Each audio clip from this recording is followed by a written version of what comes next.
다 함께 자리에서 일어나셔서 사도행전 20장 7절에서 12절까지의 말씀을 저와 여러분이 한 절씩 교독합니다. 그 주간에 첫날에 우리가 떡을 떼려 하여 모였더니 바울이 이튿날 떠나고자 하여 그들에게 강론할세 말을 밤중까지 계속하며 우리가 모인 윗다락에 등불을 많이 켰는데 유두고라 하는 청년이 창에 걸터 앉아 있다가 깊이 졸더니 바울이 강론하기를 더 오래 하매 졸음을 이기지 못하여 3층에서 떨어지거늘 일으켜 보니 죽었는지라.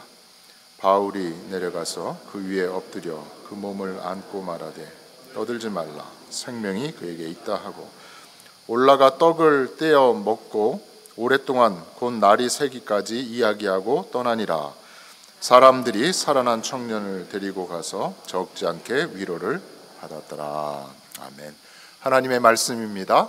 말씀을 주신 하나님께 감사드립니다.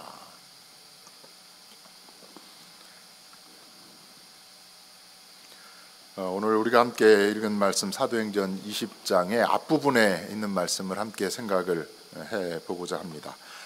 든든히 서가는 교회라고 하는 제목의 말씀이에요. 바울의 3차 선교 여행의 마지막 부분입니다.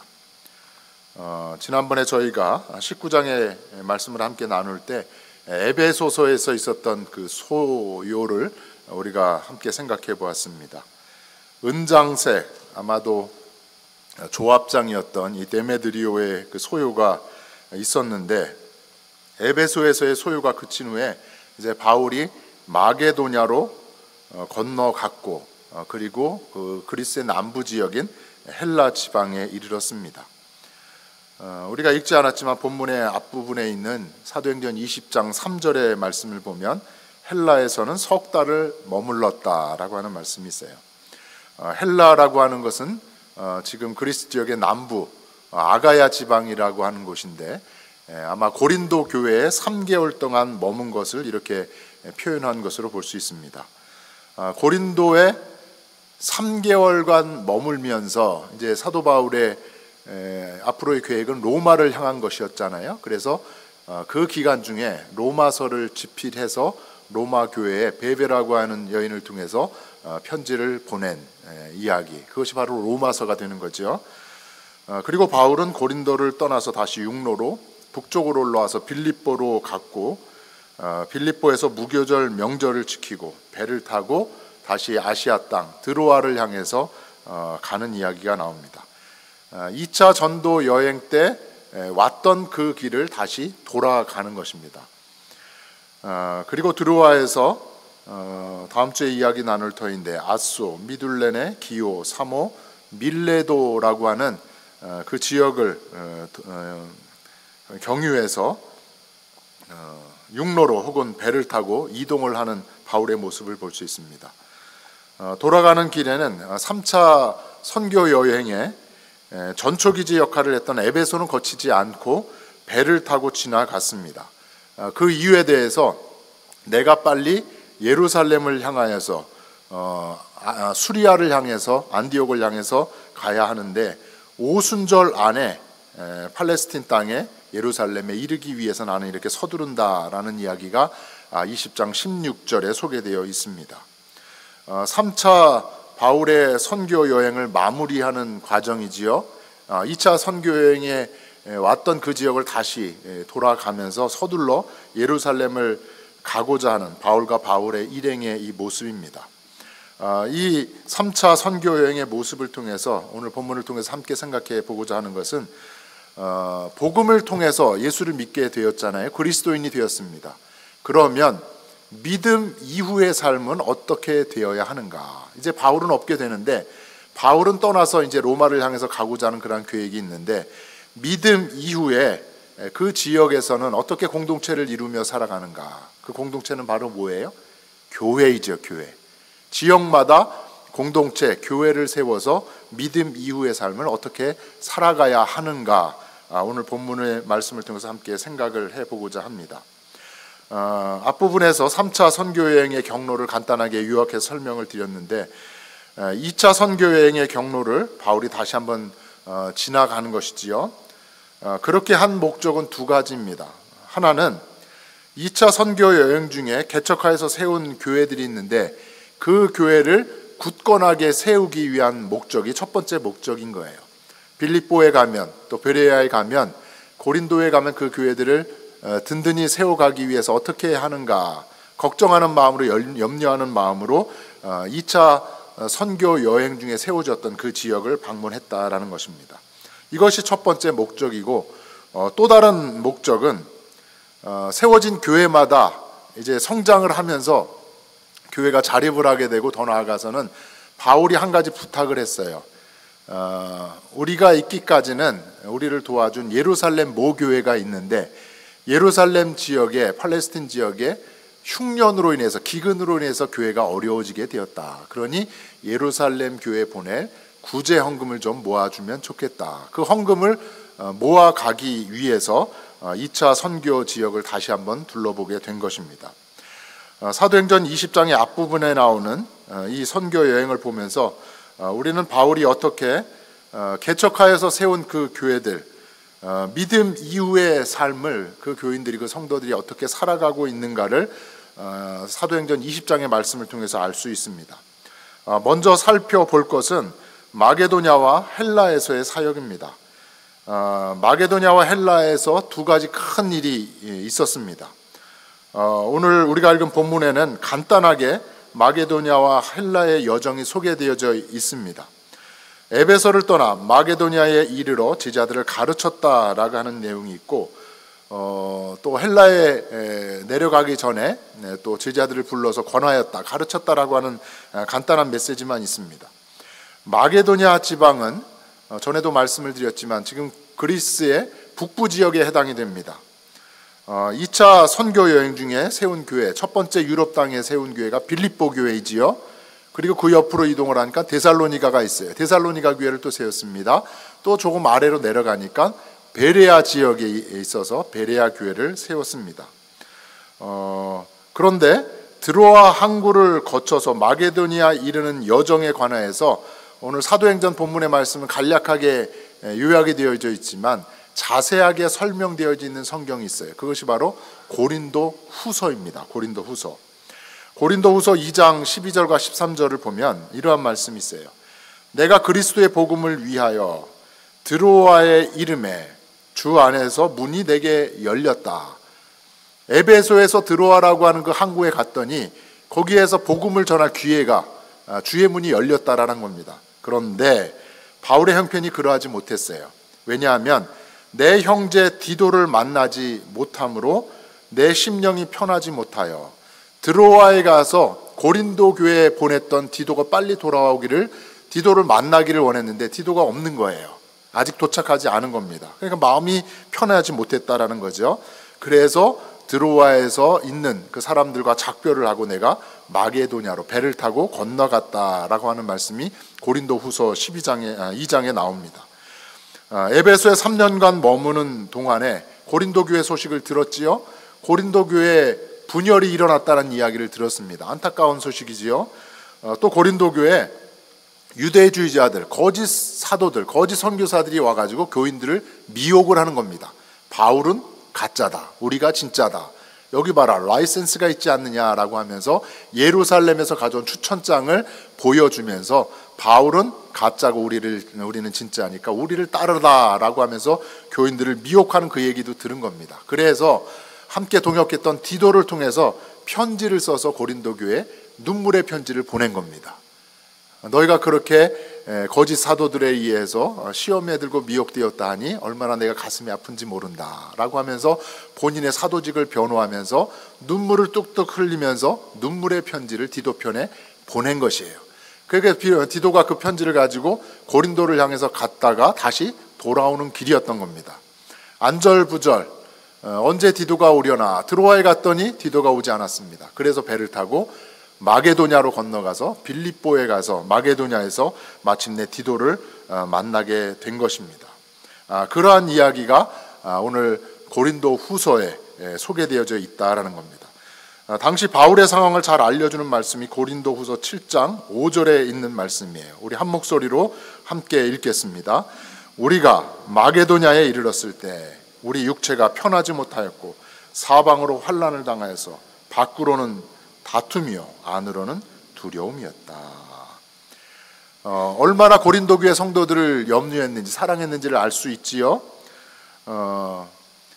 고린도 교회의 일로 마음이 편치 못했는데 또 가는 곳곳마다 드로아에서 마케도냐 빌립보 지역을 향해서 갔더니 거기서 또 자기를 공격하는 많은 사람들이 있었다라는 것입니다. 내적으로 마음이 편치 못할 뿐만 아니라 외적인 환난으로 인해서 바울은 계속해서 낙심과 두려움 가운데 살아가고 있었다라는 겁니다. 이게 3차 선교 여행 중에 있었던 바울의 상황이었다라는 겁니다. 마침내 디도가 좋은 소식을 가져왔습니다. 고린도 교회가 바울의 편지를 바꿔서 뉘우쳤다라는 겁니다.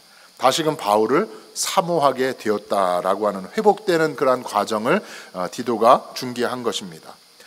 이것이 바울에게 큰 위로가 되었고 바울에게 큰 기쁨이 되었다라고 고린도 후서에서 말씀하고 있습니다. 이것이 3차 선교 여행 중에 2차 전도지를 다시 되돌아가면서 겪었던 첫 번째 마게도냐에서 있었던 일입니다.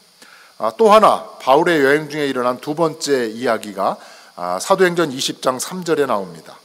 고린도 교회와 화해를 이룬 바울이 고린도에 마침내 도착을 했습니다. 헬라 지역에서 석 달을 머물렀다고 했는데 고린도에 와서 3개월을 머물게 됩니다. 이 기간 중에 앞서 말씀을 드렸지만 3차 선교 여행을 마무리하고 바울의 계획은 이제 로마를 향하여 가는 것이었어요. 그래서 사전에 로마에 편지를 보내게 된 것이죠. 그것이 바로 우리가 가지고 있는 로마서입니다. 바울은 고린도에서 로마에 편지를 보내면서 어떻게든 빨리 3차 여행을 마무리하고 빨리 로마로 가고자 했습니다. 그래서 바울의 최초의 계획은 어떠했냐면 고린도에서 배를 타고 지중해를 건너서 팔레스틴 땅에 그래서 예루살렘과 수리아를 빨리 가고자 했던 것입니다. 이것이 최초의 계획이었어요. 그런데 20장 3절을 보면 이러한 말씀이 있어요. 고린도에 있는 유대인들이 바울을 해하려고 공모를 했다라는 겁니다. 무슨 이야기예요? 바울을 죽이려고 했다라는 겁니다. 암살을 하려고 했다라는 거예요.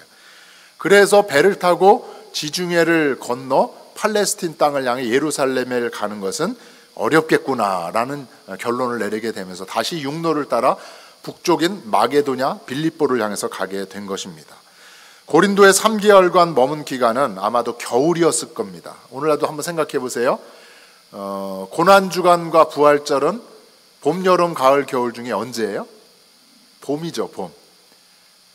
바울이 고린도에 머물렀던 기간은 겨울이었을 거예요. 그래서 겨울이 지나고 난 다음에 겨울에는 배를 타고 지중해를 가는 것이 위험했기 때문에 그리고 유대인들이 자기를 죽이려고 하는 그런 암살 계획을 공모하고 있었기 때문에 이제 봄에 배를 타고 가려고 했던 모든 계획을 취소하고 육로를 따라서 마게도냐로 올라가게 된 것이죠. 당시에 유대인들도 이러한 핑계를 댈 수 있을 거예요. 우리가 배를 타고 팔레스틴을 가는 것은 예루살렘에 가서 유월절, 무교절 명절을 지키고 또 오순절을 지키기 위해서 가는 것이다 라고 하면서 그러한 이유를 대면서 바울과 함께 배를 타고 배에서 아마 바울을 밀어 던질 수도 있는 거잖아요. 그리고 배에서 조용하게 암살을 해서 죽일 수도 있었을 것이라는 겁니다. 이러한 유대인의 공모를 바울이 알게 된 상황에서 해로가 아니라 배를 타고 가는 것이 아니라 육로로 마게도냐를 거쳐서 돌아가기로 한 것입니다. 이것이 두 번째 헬라 지역, 고린도 지역에서 있었던 두 번째 사건인 것입니다.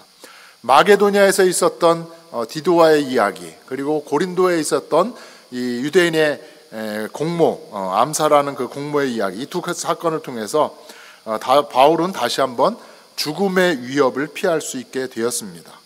내적인 절망과 두려움, 유대인들과 이방인들로 인한 외적인 위협으로부터 바울이 자신을 지키게 되었다라는 겁니다. 그러면 이 어려운 3차 여행 기간 중에 어떻게 바울이 자신을 지킬 수 있었는가, 그 이유를 오늘 본문에서 찾고자 합니다. 본문의 말씀을 보면 바울에게는 함께하는 사람들이 있었습니다. 한번 따라 하실까요? 바울에게는 동역자가 있었다. 4절을 보면 아시아까지 함께 가는 자. 이제 배를 타고 팔레스틴을 향해서 가는 것은 취소가 되었잖아요. 마게도냐를 거쳐서 아시아까지 가고자 하는 그 여정에 있어서 함께하는 사람들의 이름이 나옵니다. 베레아 사람 부로의 아들 소바더라고 하는 사람이 나오고, 또 데살로니가 사람 아리스다고와 세군도라고 하는 사람이 나오고요. 더베, 갈라디아 지역, 아시아의 내륙 지역입니다. 더베 사람 가이오와 디모데라고 하는 사람이 소개됩니다. 그리고 아시아라고 되어 있는데 아시아는 아마도 에베소 지역을 가리킬 겁니다. 아시아 사람 두기고와 드로비모라고 하는 이 7명이 소개되고 있습니다. 선교 여행 중에 세운 각각의 교회로부터, 베레아 교회로부터, 데살로니가 교회로부터, 에베소 교회로부터 온 사람들이지요.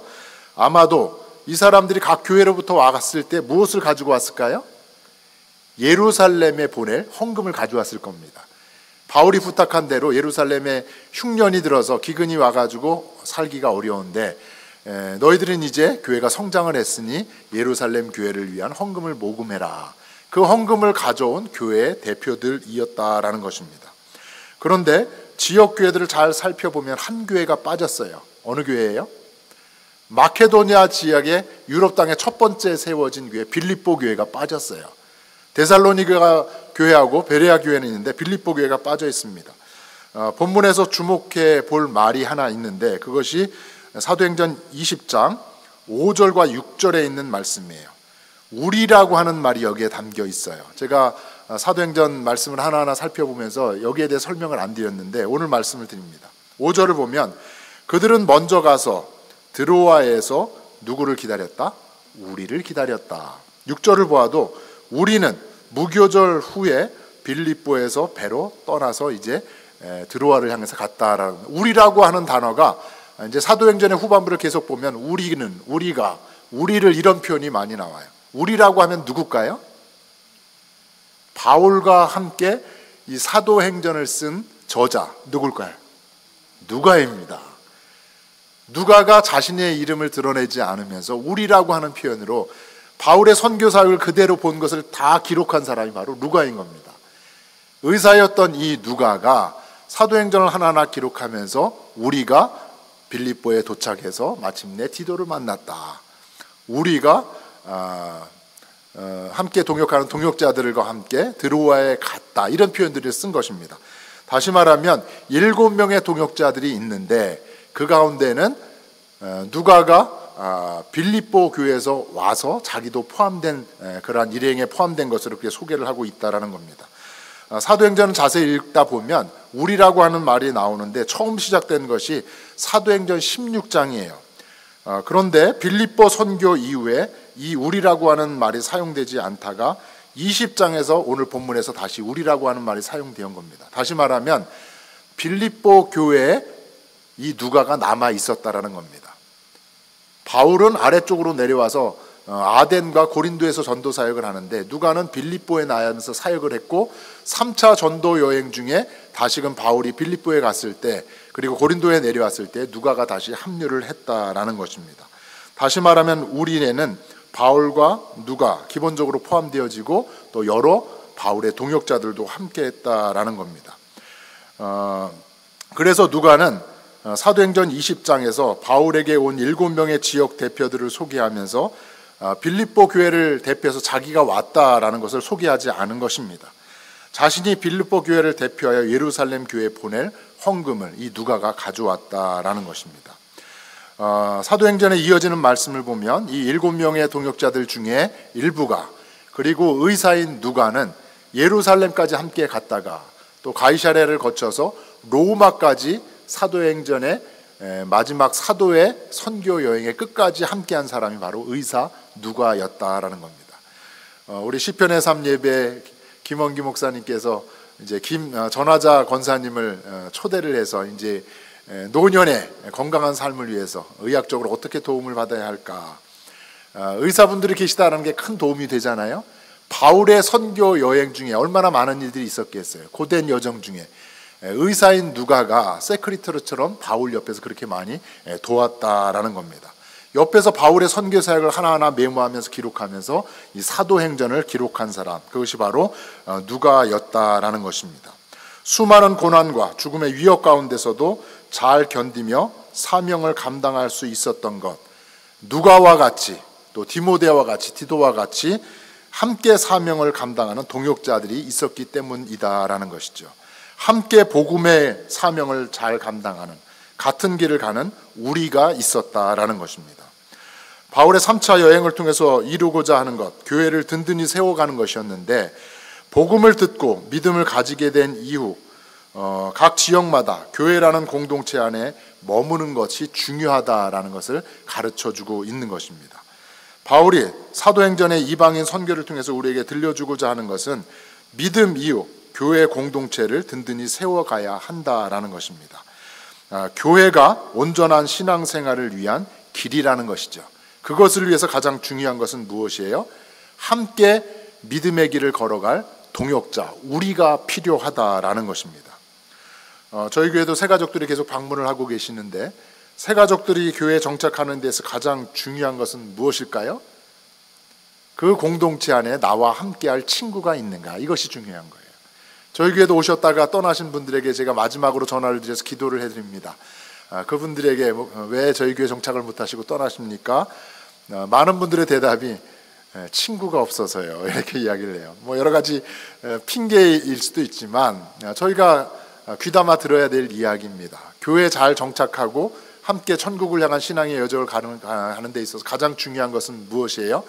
함께 할 수 있는 믿음의 친구, 나와 함께 할 수 있는 우리가 중요하다라는 것입니다. 그래서 교회 안에 셀이 중요한 것입니다. 함께 예배를 섬기고 친교를 섬기고 또 선교를 함께하는 새가족을 섬기는 사역 공동체가 중요하다라는 것이에요.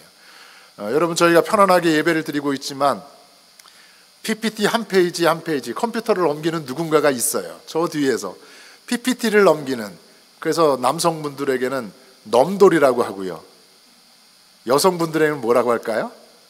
넘순이라고 합니다. 저희 교회 넘순이로 섬기시는 우리 권사님들, 집사님들이 서너 분이 계신 거예요. 친교를 맡은 그 주간에는 다른 넘순이가 또 넘기시고, 컴퓨터를 잘 몰라도 화살표만 누르면 됩니다. 사역을 함께하는 우리가 있다라는 것이죠. 지난번 임원회를 통해서 저희가 선교 사역을 넓혀가기 위해서 회의를 하는 중에 9월 초에 선교를 소개해 주셨죠. 니카라과 선교사인 서진우 목사님, 니카라과 선교의 이야기를 저희가 들었습니다. 지난번 임원회 때 저희 교회가 남태평양 피지뿐만 아니라 중미의 니카라과를 섬기기로 했습니다. 서진우 선교사님이 애틀란타에 와서 저희 집에서 머물면서 며칠을 함께 지냈습니다. 그러면서 제가 함께 교제하면서 몇 가지 선교 이야기를 들었습니다. 무엇이 제일 어려워요, 목사님? 뭘 도와드리면 좋을까요? 하면서 어려운 이야기를 들었습니다. 여러 가지가 있었는데 그 중에 하나가, 목사님, 제가 니카라과에 있는 한인들이 있잖아요. 그래서 한인교회 하나를 섬기고, 그리고 1시간 거리, 또 1시간 거리에 있는 니카라과 현지인 교회 2개 교회를 섬깁니다. 3포인트 사역을 하고 있는 거예요. 3개의 교회를 주일날 가서 오전에 한인교회 예배를 드리고, 이른 오후에 한 교회, 그 다음에 또 1시간 거리 내려가서 저녁 때쯤에 또 한 교회에 가서 예배를 인도합니다. 그러면서 우리에게 소개한 것이 무엇이었어요? BTS라고 하는 빵을 구워서 만드는 선교잖아요. 이것을 위해서 한국에서 제가 제빵 라이센스까지 다 딴 겁니다, 이 목사님이. 그래서 니카라과에서 빵집을 운영을 하면서 빵들을 또 만들어서 현지인 어려운 이들에게 나누어주는 그런 일을 하는데, 그러다 보면 사모님하고 목사님 둘이서 할 수 없잖아요. 이른 아침, 이른 새벽에 일어나서 빵을 구워야 하는데, 그래서 현지인 직원, 니카라과 사람 그 직원을 채용을 해서 1명이고 2명이고 함께 일을 해서 빵을 구우려고 그렇게 애를 쓰고 있습니다. 그런데 니카라과 현지인들이 와서 빵을 굽는 일을 함께 하는데, 빵을 만드는 레시피와 기술을 그 사람들에게 가르쳐 줘야 되잖아요. 그런데 몇 주고 몇 달이고 기술을 다 배운 다음에 어느 날 갑자기 출근을 하지 않는다는 겁니다. 왜 그럴까요? 모든 인포메이션, 모든 정보를 다 뽑았기 때문에 이제 나도 니카라과에서 무엇을 차릴 수 있어요? 제과점을 차릴 수 있다는 겁니다. 이게 현지인들의 모습이라는 거예요. 그래서 너무 좌절이 된다라는 거예요. 함께 니카라과의 사람들의 배고픔을 해결하기 위해서 먹여주기 위해서 이 BTS 사역을 함께 하고 싶은데, 그렇다고 한국에서 미국에서 동역자들을 모셔오기가 쉽지가 않잖아요. 현지인들을 세워야 하는데 이 사람들의 목적은 무엇이에요? 선교와 복음을 전하는 것이 아니라 어떻게 하면 그 레시피를 뽑아갈 것인가, 어떻게 하면 빵을 만드는 기술을 배워갈 것인가. 함께 뜻을 모아서 우리가 되기가 참 어렵습니다. 그러한 고뇌를 저에게 이야기를 해 주었습니다. 우리 교회 안에도 많은 공동체가 있지요. 셀이 있습니다. 함께 예배를 돕는 팀이 있습니다. 새 가족들을 섬기는 공동체가 있어요. 친교를 돕는 공동체도 있습니다. 바라기는 저와 여러분 믿음의 한 식구가 된 줄로 믿습니다. 예수를 믿는 한 믿음의 사람, 한 믿음의 공동체가 되어서 복음의 사명을 잘 감당해야 하는 줄로 믿습니다. 저와 여러분이 바울과 또 바울의 동역자, 누가와 같은 함께 사역을 감당하는 동역자들이 있지요. 이들과 같이 한 믿음의 공동체인 우리가 되어져서 저와 여러분이 교회를 든든히 세워갈 수 있기를 주의 이름으로 간절히 축원합니다. 또 한 가지 본문을 통해서 우리가 생각해 볼 것이 있습니다. 예배의 중요성입니다. 한번 따라하겠습니다. 예배가 중요하다. 든든히 서가는 공동체는 예배하는 공동체입니다. 바울이 선교 여행을 마무리하면서 가는 곳곳마다 오늘 사도행전 20장을 보면 예배를 드렸습니다. 사도행전 20장 6절을 보면 빌립보에 머무는 기간에 무교절 명절을 지켰다라고 하는 말씀이 있어요. 바울 일행이 빌립보 성도들과 무교절을 지냈다라는 것은, 무교절 하면 유월절을 시작으로 해서 무교절이 1회 동안 진행이 돼요. 유월절과 무교절이 함께 연결이 되어 있습니다. 유대인의 명절이지요. 이스라엘의 전통적인 명절입니다. 초대교회 성도들이 유월절 기간에 유대인들의 명절을 그대로 지켰다라는 것이 아니지요. 초대교회 성도들이 유월절 기간 중에 예수님의 십자가와 부활을 생각하면서 유월절과 무교절을 지냈다라는 겁니다. 고린도후서 5장 7절을 보면 바울이 이러한 이야기를 합니다. 묵은 누룩을 버리라. 우리의 유월절 양, 누구예요? 예수님이죠. 우리의 유월절 양 곧 그리스도께서 희생되셨다라고 말을 했습니다. 유월절과 무교절을 출애굽의 역사를 기억하는 유대인들의 전통적인 명절로 지킨 것이 아니라 예수님이 유월절의 어린 양처럼 어린 양의 피를 출애굽하는 그 과정 중에 어떻게 했어요? 문 인방과 문 좌우 문설주에 발랐잖아요. 어린 양처럼 우리의 구원을 위해서 피를 흘리신 분이 바로 누구시라는 거예요? 예수님의 십자가고 그분이 3일 만에 부활하셨다. 유대인들의 명절인 그 유월절과 무교절을 지킬 때 초대교회 성도들은 예수님의 십자가와 3일 만에 부활하신 것을 기억했다라는 겁니다. 그래서 이 무교절을 지켰다라는 것은 초대교회 교인들이 기독교의 부활절로 지켰다라는 겁니다. 그래서 바울이 3차 여행 중에 빌립보에서 이 무교절을, 기독교적인 부활절을 지킨 다음에 배를 타고 드로아로 갔다라는 것이지요. 또 한 가지, 드로아의 일을 통해서 우리가 바울이 예배를 중요하게 생각한 것을 알 수 있습니다. 드로아에서 7일간 머물면서 오늘 우리가 읽은 본문의 이야기죠. 한 주간의 첫날에 떡을 떼며 예배를 드렸다라는 말씀이 있어요. 한 주간의 첫날, 오늘날 우리가 말하는 언제예요? 주일이죠, 주일. 오늘도 저희가 주일 예배를 권혁범 장로님이 기도하신 대로 지난 한 주간 하나님의 은혜 가운데 살았습니다. 새로운 한 주를 우리가 시작하는데 한 주를 시작하는 주간의 첫날에 모여서 저희가 예배를 드림으로 시작합니다. 오늘만이 아니라 일주일간에 월요일부터 토요일까지도 다 오늘 이 순간처럼 매 주일처럼 예수님과 함께하는 나날을 보내기를 원하는 마음으로 예배를 드리는 것이죠. 주간의 첫날, 예수님이 부활하신 날입니다. 오늘날의 주일입니다. 안식일이 아니라 주일에 초대교회가 예배를 드린 것, 주간의 첫날에 예배를 드렸다라는 것이 성경에 처음 기록된 것이 오늘 드로아 교회의 주간의 첫날 예배, 주일 예배입니다. 예배 가운데 떡을 떼는 성찬이 베풀어졌어요. 그런데 드로아 교회의 예배가 밤중까지 계속되었대요. 저희가 아직 선교지 방문을 많이 하지 않았는데 중국 선교를 다녀오신 많은 분들이 그런 이야기를 하죠. 거기는 예배를 1시간이 아니라 3시간, 4시간, 5시간을 드려요. 말씀을 전하는데 말씀에 갈급함이 있으니까 목사님 또 전해주세요. 다 전했는데요. 똑같은 말씀 또 전해주세요. 그러면서 4시간이고 5시간이고 계속 찬송 부르고 말씀 듣고 기도하고 그렇게 한다라는 겁니다. 오늘 드로아 교회가 그렇게 예배를 드렸다라는 거예요. 밤중까지 계속 되어졌다라는 겁니다. 바울은 얼마 전에 이 드로아를 지날 때 선교의 문이 열렸음에도 디도를 만나기 위해서 급하게 마게도냐로 떠났죠. 제대로 복음을 전하지 못했습니다. 제대로 예배를 드리지 못했던 것을 생각하면서 최선을 다해서 바울이 끝까지 말씀을 전한 것입니다. 그리고 드로아 교회 성도들은 이번 여행이 바울의 마지막 여행이라는 것을 알았어요.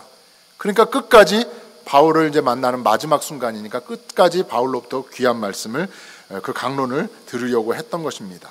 이와 같이 바울은 가는 곳곳마다 예배를 드렸습니다. 빌립보에서 무교절, 기독교적 부활절을 드렸고, 또한 드로아에서 첫날, 주간의 첫날 주일 예배를 드림으로써 든든히 교회를 세워가기 위해서 예배를 드렸다라는 것입니다. 얼마 전에 한 권사님 가정을 방문하여서 예배를 드렸습니다. 타주에서 이사를 하셔서 애틀란타에 오신 겁니다. 집을 마련을 했습니다. 그리고 목사님, 이제 금요일 날 제가 이삿짐을 100개가 넘는 박스를 받게 됩니다. 이삿짐을 풀기 전에 이제 하나하나 한 박스 한 박스 연말까지 풀어야 될 것 같은데 먼저 준비가 되었지 않았지만 목사님과 함께 예배를 드리고 싶습니다. 권사님의 요청에 제가 달려갈 수밖에 없었지요. 어수선하지만 간이로 준비된 테이블이고 의자지만 그래도 그곳에서 함께 말씀을 나누고 예배를 드리는 것, 언제 어디서나 예배가 삶의 중심이 되는 것, 이렇게 중요하다라는 것입니다. 저와 여러분도 매일의 예배와 또 수요일의 성경 공부, 이 주일의 예배를 소중히 여길 수 있는 저와 여러분이 되어지기를 간절히 바랍니다. 예배를 소중히 여김을 통해서 저와 여러분이 또 우리 존스크릭 한인연합감리교회가 예배를 통하여서 든든히 서갈 수 있는 우리 교회가 되기를 주의 이름으로 간절히 축원합니다. 본문에서 마지막으로 한 가지 더 생각해 볼 것이 있습니다. 예배를 잘 드리고 교회가 든든히 서가는 것 같은데 한 가지 불미스러운 일이 일어났습니다. 이것이 바로 그 유명한 유두고 청년의 죽음의 이야기예요. 유두고라고 하는 청년이 3층에 있는 창에 걸터 앉아서 바울의 강론을 듣고 있었습니다. 집 구조가 1층이 있고 2층이 있고 3층이 있었던 것 같아요. 그런데 밤 늦게까지, 밤중까지 이야기를 나누다 보니까 등불을 많이 켰잖아요. 여러분 아시다시피 초를 많이 키거나 하면은 뜨거운 공기가 다 위로 올라가잖아요. 그러니까 아마 산소가 부족하니까 더 많은 사람들이 졸았을 수도 있어요. 그러니까 유두고는 그래도 더 열심히 듣기 위해서 창문에 기대어 있었던 거예요. 문턱에. 왜냐하면 바깥에서 시원한 바람이 들어올 테니까. 그래도 그 산소를 최선을 다한 것이다, 저는 그렇게 생각을 합니다. 그런데 3층 높이에서 바닥에 떨어져 죽었습니다. 이 죽은 것을 발견한 사람이 누굴까요? 누가였어요. 누가의 직업은 뭐예요? 의사였잖아요. 의사가 가서 보니까는 이 청년이 죽은 것이에요. 죽은 게 분명한 겁니다. 그런데 오늘 바울이 이 죽은 청년 유두고를 살리는 이야기가 나옵니다. 그런데 바울이 기도로 유두고를 살리는 이 이야기는 열왕기상 17장에 나눈 엘리야의 이야기, 사르밧 과부의 죽은 아들을 어떻게 살려요? 엎드려서, 그 아이 위에 엎드려서 그 아이를 살려냅니다.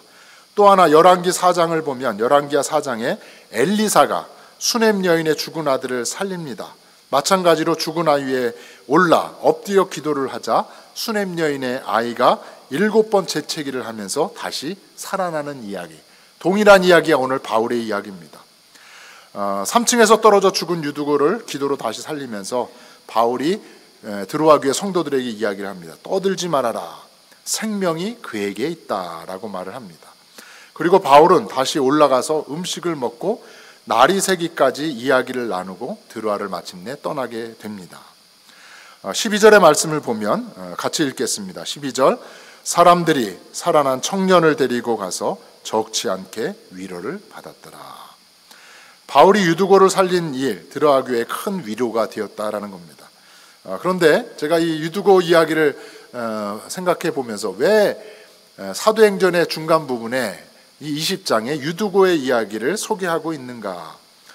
유두고에 관한 이야기를 다양하게 목사님들이 설교를 해요. 교회에서 설교 중에 조는 분들이 있어요. 잠자는 분들이 있어요. 그것도 복되다라고 이렇게 많이 칭찬을 하시지요.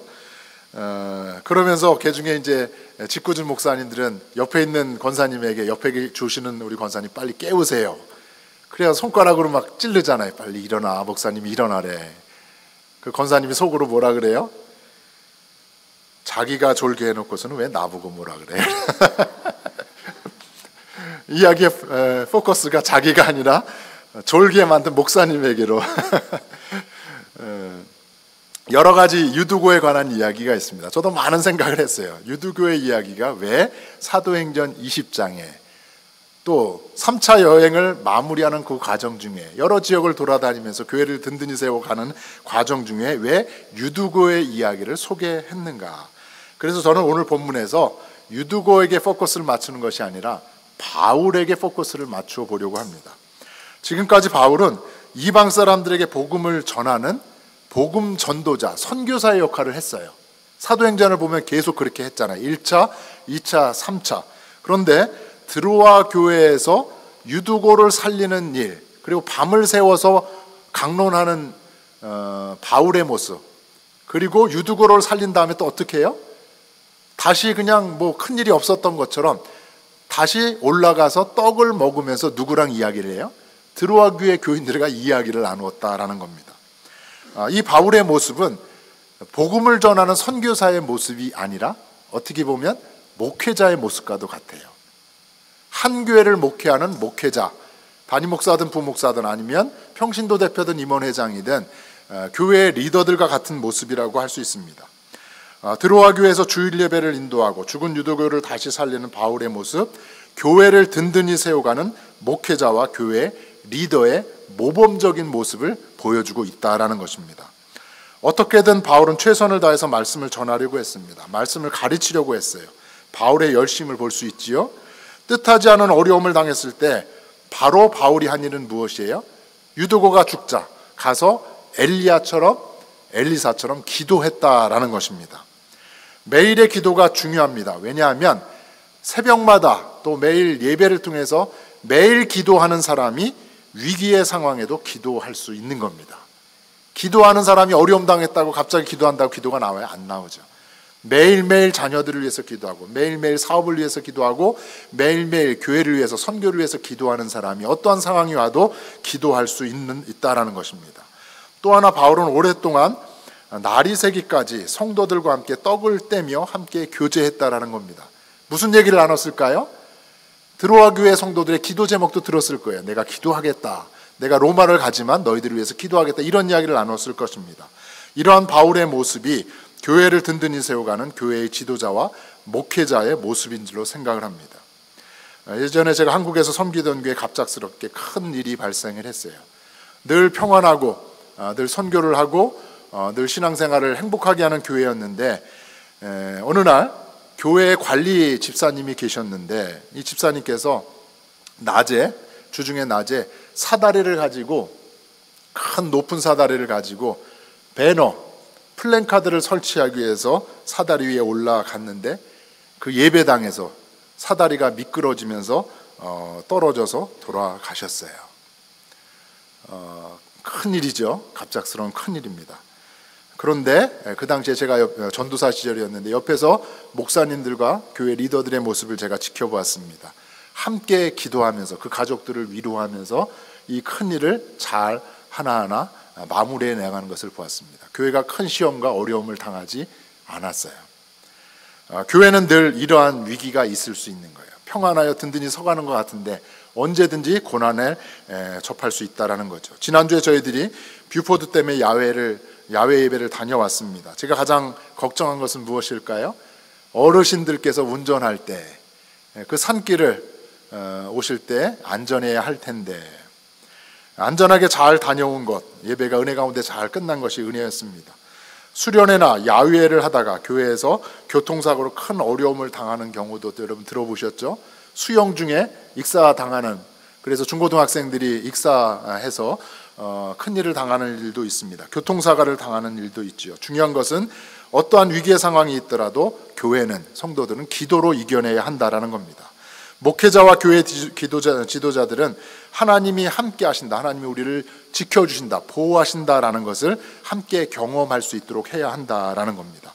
오늘 유두고의 죽음을 통해서 바울이 행한 그 모든 모습을 통해서 우리에게 보여주고자 하는 메시지가 바로 그것이었다라는 겁니다. 교회가 어떻게 든든히 서가야 하는가. 예전에 한 목사님께서 저에게 그 목사님이 출판한 당신의 책을 선물로 주셨습니다. 책의 제목이 날마다예요. Day by day. 날마다 주님과 동행하는 삶을 살자. 짧은 글들이 모아져 있는 묵상집이었습니다. 몇 년 뒤에 두 번째 책을 또 선물로 주셨어요. 뭐예요? 달마다입니다. 날마다 그렇게 살다 보면 이제 매월 또 그렇게 살게 된다는 거죠. 그런데 이 목사님이 아직 세 번째 책은 저에게 주시지 않았어요. 저는 세 번째 책을 기대하고 있습니다. 그 제목은 해마다일 겁니다. 날마다 예수님과 한 걸음 한 걸음 동행하다 보면 달마다 그렇게 살아가게 되고 해마다 그렇게 살아가게 되지 않겠는가. 마침내 어떻게 돼요? 평생의 삶을 그렇게 살아가지 않겠는가. 제가 좋아하는 찬송 중에 하나가 오늘 함께 부른 찬송입니다. 날마다 숨쉬는 순간마다 내 앞에 어려운 일 보내. 주님 앞에 이 몸을 맡길 때 슬픔이 없네, 두려움 없네. 하나님의 도움의 손길을 통해서 우리에게 하나님께서는 가장 좋은 것을 주실 줄로 믿습니다. 하나님께서 우리를 향하여 약속의 말씀을 주셨는데 그 말씀이 마침내 우리를 승리하게 하는 줄로 믿습니다. 하나님께서 저와 여러분 곁에 늘 계셔서 우리에게 큰 위로와 힘을 더하여 주실 줄로 믿습니다. 날마다 하루하루 그 삶을 살아갈 때마다 매월의 삶, 달마다의 삶이 그렇게 되고 매년의 삶, 해마다의 삶이 그렇게 되고 마침내 저와 여러분의 평생의 삶, 승리의 삶을 살게 될 줄로 믿습니다. 바라기는 저와 여러분이 바울과 같이 말씀의 열정을 품는 자가 되고 또 성도들을 위해서 늘 기도하는 자가 되고 함께 교제를 나누며 또 기도 제목을 나누며 함께 서로를 위해서 중보할 수 있는 중보의 공동체가 될 수 있기를 간절히 바랍니다. 그러할 때 우리 잔스크릭 한인연합감리교회가 하나님 보시기에 든든히 서가는 교회가 될 줄로 믿습니다. 말씀을 마무리하려고 합니다. 3차 여행을 마무리하면서 개척하여 세운 교회들이 든든히 서가기를 바라는 것, 그것이 바울의 마음이었고 하나님의 마음이었습니다. 그래서 가는 곳곳마다 바울은 제자들을 세워서 동역하게 하였고 가는 곳곳마다 예배를 드렸습니다. 그리고 바울은 목회자로서 어떻게 또 교회의 리더로서 어떻게 교회를 든든히 섬겨야 하는가, 세워가야 하는지를 모범적으로 보여주었습니다. 저와 여러분이 우리 교회가 사도행전의 초대 교회와 같이 바울과 같이 바울의 동역자들과 같이 예배를 기뻐하고 또 말씀 위에 믿음 위에 든든히 서갈 수 있는, 그래서 하나님께서 기뻐하시는 우리 교회가 되어지기를 주의 이름으로 간절히 축원합니다.